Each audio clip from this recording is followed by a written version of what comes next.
Resulta muy fácil imaginarse al imperio incaico como una máquina perfectamente unificada, o sea, un bloque inmenso y sólido donde millones de personas, desde las montañas hasta la costa, hablaban un solo idioma, el quechua. Claro, es una imagen súper nítida y ordenada. Muy ordenada, sí, pero totalmente falsa. Es de hecho una completa ficción histórica. Totalmente. Cuando los primeros observadores europeos realmente llegaron a los Andes en el siglo XVI, lo que encontraron fue un mosaico caótico, alucinante. Había tantas lenguas entrelazadas que, bueno, eran incapaces de comprender la magnitud de lo que estaban escuchando. Sí, le sobrepasaba por completo. Y por eso hoy vamos a hacer una inmersión profunda en esta asombrosa complejidad lingüística del Perú precolonial. Y la misión de este análisis detallado no es recitar una lista seca de idiomas muertos. Qué aburrido sería eso. Exacto. No vamos a repasar reglas gramaticales antiguas. Vamos a aplicar un enfoque netamente sociológico, porque el lenguaje es, ante todo, una herramienta de poder. Así es. Queremos entender cómo la maquinaria administrativa del Estado, las conquistas imperiales y los desastres demográficos decidieron qué palabras sobrevivieron hasta nuestros días y cuáles fueron borradas del mapa. Borradas para siempre, sí. A ver, vamos a desempacar esto, porque esa idea de un mundo andino donde todos se entendían a la perfección es algo que se construyó a posteriori. Y me atrevería a decir que por pura conveniencia. Y es una conveniencia que ha moldeado nuestra visión de la historia por siglos. Cuando analizamos la evidencia real, queda clarísimo que, en las vísperas de la invasión europea, este territorio era un hervidero de diversidad. Un hervidero literal. Sí, especialmente en la costa norte, en las zonas andinas septentrionales y, bueno, en la inmensidad de la Amazonía, existía una multitud de lo que nosotros llamamos lenguas genéticamente aisladas. A ver, un momento, detengámonos ahí. Porque, claro, ¿qué significa exactamente este término de genéticamente aisladas? Suena un poco a experimento de laboratorio, la verdad.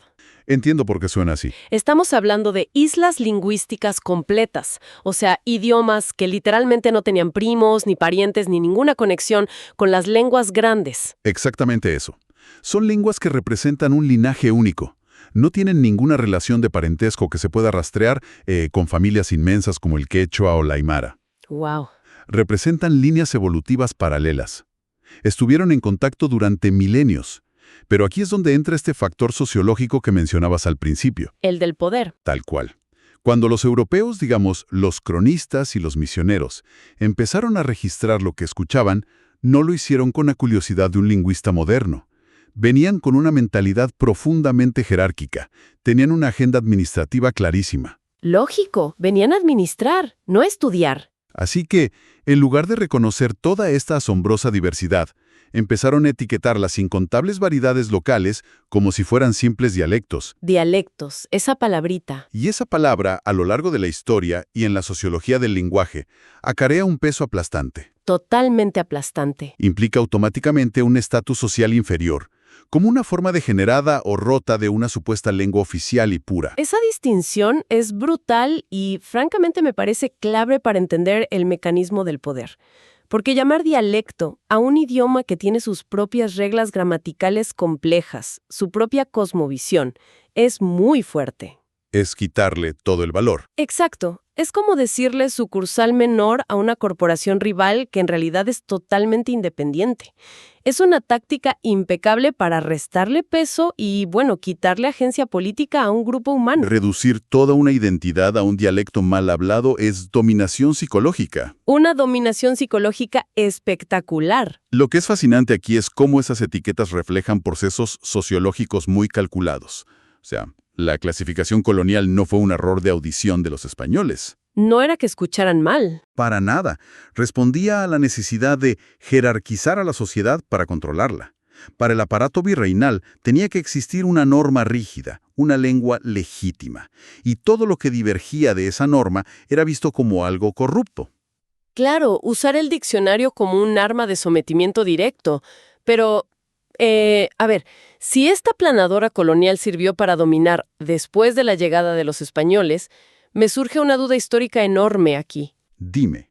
porque sabemos que los incas tampoco eran precisamente tímidos a la hora de ejercer el control estatal, ¿no? Para nada tímidos. Entonces, ¿acaso los incas no aplicaron exactamente la misma aplanadora lingüística antes de que los españoles siquiera supieran que América existía? O sea, ¿le estamos echando toda la culpa a la colonia por una extinción que ya había comenzado? Esa es una observación fundamental. Y la respuesta corta es que sí, la expansión lingüística como herramienta de Estado es muchísimo más antigua que la conquista europea. Me lo imaginaba. De hecho, la expansión del quechua no fue un invento exclusivo de los incas. Las investigaciones relacionan fuertemente la primera gran difusión del quechua con otro imperio enorme, el Estado Huari, Ah, los Huari. que dominó la región siglos antes. Hablamos de entre los años 500 y 900 de nuestra era, más o menos. Esta primera ola es el famoso Quechua I, originado en la Sierra Central. Ya, y luego los incas lo toman. Exacto. Los incas toman ese relevo sociológico siglos después, pero con una variante distinta, el Quechua II, y lo expanden de manera sumamente estratégica y agresiva desde el sur hasta el actual Ecuador. Aquí es donde se pone realmente interesante la cosa, porque no estamos hablando de un idioma que se propaga de forma natural porque, no sé, los comerciantes intercambian palabras en un mercado. No, esto es imposición. Estamos hablando de una implantación política en toda regla. Por ejemplo, sabemos que los incas introdujeron una variedad del quechua en la costa central, muy cerca de lo que hoy es Lima y el santuario de Pachacamac. Así es. Y esto fue justo en las décadas finales de su imperio. O sea, eso es un movimiento geopolítico puro para integrar una zona económica vital, ¿verdad? Sin duda alguna. Y para entender el impacto humano de esto, hay que observar el desplazamiento lingüístico no como un cambio de vocabulario. Es el rastro fósil de una asimilación cultural forzada. Un rastro fósil. Me gusta esa imagen. Cuando un imperio como el Inca decide usar un idioma para cimentar su hegemonía, presupone aplastar las lenguas locales. Y la evidencia de este drama sociológico está escondida en lo que los lingüistas llaman préstamos. A ver, dame un ejemplo de eso. Un caso muy concreto es el quechua de Pacaraos. Es una variante que sobrevivió milagrosamente casi hasta el siglo XXI en la Sierra de Lima. ¡Guau! Hasta hace nada. Sí, y cuando los especialistas analizan este idioma, encuentran palabras incrustadas, pequeños fósiles léxicos que pertenecen a una variedad aymara local que ya está completamente extinta. Es como encontrar la huella de un dinosaurio fosilizada dentro del asfalto de una ciudad moderna. Exactamente esa es la imagen. Esas palabras que sobrevivieron en Pacaraos son la prueba del crimen. Nos demuestran que poblaciones enteras fueron presionadas por el Estado imperial, hasta el punto de tener que abandonar su idioma original. Es un despojo total. Y cuando un pueblo pierde su lengua por imposición, pues pierde sus chistes, sus metáforas, pierde una parte fundamental de su tejido social. Exacto. Se desmantela la red conceptual de toda la comunidad. Y bueno, esto nos prepara para la siguiente fase de esta inmensa maquinaria. La llegada de los españoles. Así es, porque cuando los administradores virreinales consolidan su poder, observan esta infraestructura de control lingüístico que dejaron los incas y se dan cuenta de algo brillante. Que no tienen que inventar nada nuevo. No necesitan reinventar la rueda, solo necesitan apropiarse del volante. Tenían una necesidad inmensa de una lengua general del Inca para facilitar su proyecto de evangelización y tributación. Y ahí es donde entra un personaje histórico que me parece que personifica esta visión burocrática, el arzobispo Toribio Mogrovejo. Ajá, un personaje clave. A fines del siglo XVI, este hombre realiza su famoso libro de visitas. Recorrió territorios vastísimos, era un tipo sumamente meticuloso, pero a pesar de su atención al detalle, decidió deliberadamente no distinguir entre esta famosa lengua general y las lenguas locales de lugares como Ancash. Que sabemos que eran muy diferentes. Precisamente. Y al leer esto me pregunto algo fundamental. ¿Esa famosa lengua general que tanto promovían era un idioma real que una familia común hablaba en su cocina? ¿O era el equivalente andino antiguo del inglés corporativo? Qué buena comparación. Una lengua construida puramente para los negocios del Estado, mientras la gente hablaba otra cosa en sus barrios. Esa analogía del inglés corporativo es inmejorable para ilustrar este mecanismo. La estandarización lingüística es siempre un acto de poder y de conveniencia financiera. Claro. Figuras como Mogrovejo no eran ciegos. Eran muy perspicaces y escuchaban las diferencias dialectales en cada pueblo, pero tomó una decisión basada en un cálculo de costo y beneficio. Lógico, el presupuesto no daba para imprimir catecismos en 20 idiomas distintos. Ni para entrenar traductores. Claro, era imposible. Para evangelizar rápido y sobre todo para empadronar a la gente y recolectar tributos, lidiar con decenas de gramáticas era una pesadilla. Políticamente era más útil fingir que todos hablaban la misma versión del quechua. O sea, borrar la diversidad por decreto. Asimismo, impusieron un molde artificial creando una ficción de uniformidad simplemente porque era más barato y fácil de gobernar. Básicamente le pasaron la planadora de la burocracia a la cultura de la gente. El Estado diciendo, mira, no tengo el formulario fiscal en tu idioma, así que oficialmente hablas la lengua general y punto. Es impresionante y terrorífico a la vez. Sí. Pero a ver, si pasas esta aplanadora corporativa por el centro económico de los Andes, me surge una duda ineludible. ¿Quién sobrevivió? Alguien tuvo que resistir. Alguien, en algún rincón de esa geografía tan accidentada, tuvo que haberse negado a encajar en el molde. Hablemos de esa resistencia. Y vaya que existió. La resistencia fue asombrosa, especialmente en las zonas periféricas. Si miramos hacia el norte del Perú actual, los testimonios son reveladores. ¿Qué nos dicen los testimonios? El cronista Garcilaso de la Vega y, mucho más tarde, el obispo Martínez Compañón reportaron una multitud de lenguas norteñas que se negaban a desaparecer, idiomas vibrantes que finalmente fueron erradicados, como el mochica. Que por cierto, el mochica logró sobrevivir milagrosamente en algunos focos aislados hasta casi mediados del siglo XX, ¿no? Así es. Es una resistencia de cientos de años. Una perseverancia cultural increíble. Pero lamentablemente otras lenguas no tuvieron esa suerte. Desapareció el idioma cuye, también conocido como linga, y desapareció el quinnam. El quinnam, ese caso es tremendo. Es un caso sociológico doloroso, porque estaba íntimamente asociado al antiguo reino Chimú y a su gigantesca metrópoli de barro, Chan Chan. Que no era un pueblito cualquiera. No, Chan Chan era una ciudad inmensa, un centro de civilización e ingeniería, y su idioma fue completamente silenciado.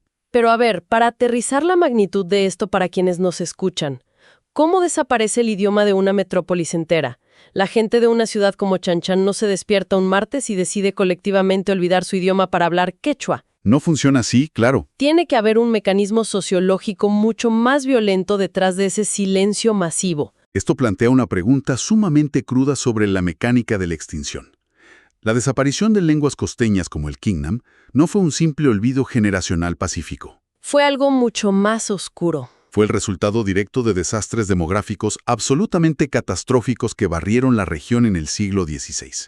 Hablamos del colapso total de la sociedad por epidemias devastadoras introducidas por los europeos. Claro, las enfermedades. Eso, sumado a los estragos de la guerra y la explotación sistemática. Las poblaciones nativas fueron literalmente diezmadas.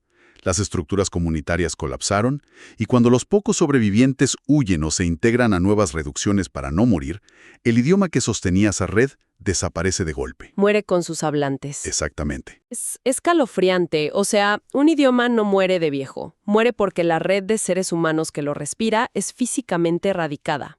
Pero bueno, mientras el norte y la costa sufrían este colapso total, ¿qué pasaba en el sur? Porque el sur de los Andes tiene una dinámica de poder muy particular. En el sur encontramos un panorama igual de complejo, dominado por el puquina, una lengua fascinante que llegó a ser considerada la tercera lengua general del Perú, a la par del quechua y el aymara. ¿Y qué tenía de especial el puquina? Lo verdaderamente intrigante desde la sociología es su naturaleza de idioma híbrido. Los lingüistas detectaron que poseía raíces de origen arawak, que es una familia profundamente amazónica, pero operaba con una estructura verbal andina. Espera, demasiada información técnica de golpe. Para aterrizar es como si hoy intentáramos comunicarnos usando vocabulario en español, pero al armar una oración estuviéramos obligados a usar las reglas gramaticales del alemán. Esa es una excelente forma de visualizarlo. Es un choque de trenes cultural monumental. Imagina la inmensa cantidad de contacto social, migraciones y fusiones comunitarias a lo largo de siglos para que un idioma funda la Amazonía y los Andes así. Pero el sur esconde más secretos. Hay registros de fenómenos altamente excluyentes como el idioma secreto de los cayaguayas. ¿Quiénes eran los cayaguayas? Grupos especializados de médicos y curanderos tradicionales que conservaron vocabulario antiguo del puquina, como un código gremial cerrado. ¡Wow! Y aún más fascinante, los cronistas mencionan la existencia de una enigmática lengua particular de los incas. Una lengua particular. Lo utilizaba únicamente la élite gobernante. Esa idea de una lengua secreta exclusiva de la élite me vuela completamente la cabeza. Es la demostración máxima de que el lenguaje es la barrera social definitiva. Totalmente. Pasa lo mismo hoy. Los grupos de poder usan jergas legales impenetrables o terminología financiera de Wall Street. Y la función no es comunicar mejor. La función es mantener a los que están fuera del círculo a raya. Si no entiendes las palabras, no juegas el juego. Exacto. No te sientas en la mesa y no puedes cuestionar las reglas. Los incas tenían este concepto de exclusión codificado en un idioma paralelo entero. Literalmente el monopolio de la palabra. Es el control de la información llevado al nivel de la sintaxis. Ahora bien, si la costa colapsó demográficamente y la sierra fue homogeneizada, tenemos que preguntarnos dónde se salvaguardó la diversidad original. ¿Y dónde fue? En la geografía más extrema para estas maquinarias estatales, la Amazonía. Por su inmensidad y dificultad logística, funcionó como un inmenso refugio. Aunque me imagino que la Amazonía tampoco era una burbuja impenetrable donde el tiempo se detuvo, ¿no? Claro que no. Es un error común ver a la selva como un museo estático. Era una región de inmenso dinamismo, con grupos moviéndose por conflictos, epidemias o alianzas estratégicas. A pesar de ese caos, mantuvieron grandes familias lingüísticas como las arawak y pano. Familias inmensas, sí. Pero lo vital aquí es la interacción intelectual precolonial entre la Amazonía y el mundo andino. Un caso extraordinario es el de la lengua yanesha, de la familia arawak, ¿Qué tiene de particular el yanesha? que revela una tremenda influencia intelectual proveniente del quechua, de la sierra. Y no son solo palabras para intercambiar yuca por papas. O sea, va más profundo. Mucho más. Abarca conceptos espirituales, organizativos y abstractos, mucho antes de cualquier misión europea. Esto demuestra que mantenían redes de intercambio sociológico de igual a igual. Formando sus mentes mutuamente. Entonces, si hubo tanta fluidez entre sierra y selva, ¿cómo explicamos el gran misterio de los desplazados imperiales? Porque los incas eran expertos en guerra psicológica con los famosos mitimaes. Los desplazamientos forzados, claro. Arrancaban a colonias enteras de gente y los reubicaban a miles de kilómetros, puramente para quebrar sus lazos de poder y asimilarlos. Una táctica brutal. Pero lo increíble es que en el idioma actual de esas regiones receptoras no existen rastros lingüísticos de esos miles de colonos desplazados. Su lengua materna no dejó huella. ¿Qué nos dice esto sobre el poder? Que la presión era aplastante. Nos dice que la presión para asimilarse en el centro del imperio era tan totalitaria que obligó a estos pueblos a borrar cualquier herencia verbal de su pasado solo para sobrevivir. Es la erradicación de la identidad a través de la adaptación forzada. Y sin embargo, fíjate que la sociología del lenguaje nos deja una pequeña puerta a la esperanza. ¿Ah, sí? Sí, porque las narrativas y la psicología de estas sociedades no se esfumaron en el aire al 100%, se sublimaron, se escondieron dentro del propio idioma de los conquistadores. Ah, claro. El castellano andino moderno, que se habla cotidianamente, no es un idioma puro. Es un vehículo inmenso que esconde en su interior las ruinas de naciones enteras. Las famosas ruinas en la sintaxis. Exacto. Cuando analizamos el uso de posesivos en el español andino o el vocabulario en el campo para nombrar una planta, no vemos simples regionalismos, vemos elementos fosilizados. Fósiles vivos. El contacto lingüístico es el archivo sociológico más antiguo de la humanidad. Es la prueba de grupos que, aunque perdieron su lengua, se negaron a ser borrados del todo. Resulta profundamente conmovedor verlo así. El idioma no es solo un medio para pedir un café. Es un mapa en alto relieve del poder humano. A través de este recorrido, hemos visto cómo las categorizaciones redujeron idiomas a dialectos. Un arma letal. Cómo los imperios y el virreinato utilizaron la estandarización como asimilación implacable y cómo los colapsos demográficos silenciaron ciudades enteras. todo es un ciclo sociológico. Entender esta sociología de supervivencia y extinción nos ofrece una lente crítica para observar nuestro presente, porque vivimos en una era obsesionada con estandarizar la información, con pocos lenguajes dominantes. Y siempre a un costo altísimo. Y la historia del Perú precolonial nos advierte que esa homogenización siempre acarrea una pérdida irreparable. Perdemos perspectivas únicas para entender la realidad. Detrás de cada idioma que desaparece, hay una cosmovisión entera que se apaga. Así de crudo y real. Resulta fascinante y a la vez un poco melancólico reflexionar sobre esto.